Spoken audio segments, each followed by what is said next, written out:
त्याला जातीचा काय संबंध, तुमचा काय संबंध? आणि तुम्ही आमच्या याला बोलल्यावर आणि आम्ही तसंच म्हणायचं म्हणजे पुढे पाडायची करू आता. तुम्ही आमच्या कुणाला आमदार मंत्र्याला बोलले कोणत्या पक्षातला असो, आम्ही तेच म्हणायचं. मग आता आमच्या मंत्र्याला कोण बोलायला लागले? मंत्र्यालाच बोलत असते. तुम्हाला काही जातीवरच वाढायचंय. मग खरे जातीवादीच तुम्ही आहेत. खरा जातीय तेढ निर्माण धनंजय मुंडेलाच करायचं 100%. पण त्याला खोलात पाय चाललाय, त्याचा जाणार आहे. आणखीन बघू किती गुन्हे दाखल करतोय, किती गैरवापर करतोय पदाचा. परंतु ज्या पद्धतीने ते आंदोलन करतायत, धरणे आंदोलन देतात पोलीस स्टेशनला, तुमच्यावर गुन्हे दाखल करण्याची प्रक्रिया सुरूच आहे, हे याच्याकडे कसं बघता?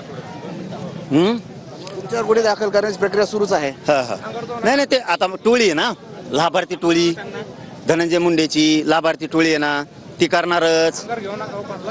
ती करणार, कारण जातीय तेढ निर्माण करायचा आहे, जातीय दंगली घडवायच्या, धनंजय मुंडेला वापर करायचा आहे, गैरवापर करायचा आहे मंत्रिपदाचा, तो करणार आहे. त्याला ते घडून आणायचं आहे, त्याला त्या घडून आणायच्यात. पण मराठी शांत आहेत, शांत राहणार आहेत. आम्ही गुंडाला बोलतो, वेगळ्या प्रवृत्तीला बोलतो, जातीवाद नाही करत.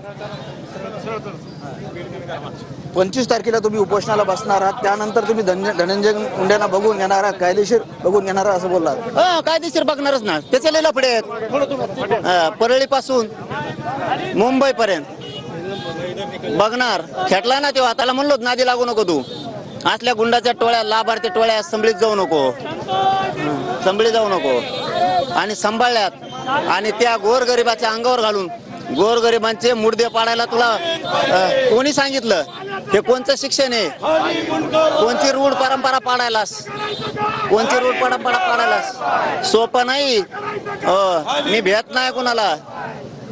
चुकीचा पायंडा पाडायला लागला, चुकीचा. गुंड लोक आणि ते पण त्याची लाभार्थी टोळी आरोपीला पाठिंबा देती, आरोपीला पाठबळ देती. हे नवीनच प्रक्रिया सुरू केली धनंजय मुंडेंनी. असंच करायचं की इथून पुढं. आता बघू 25च्या उपोषणाच्या नंतर.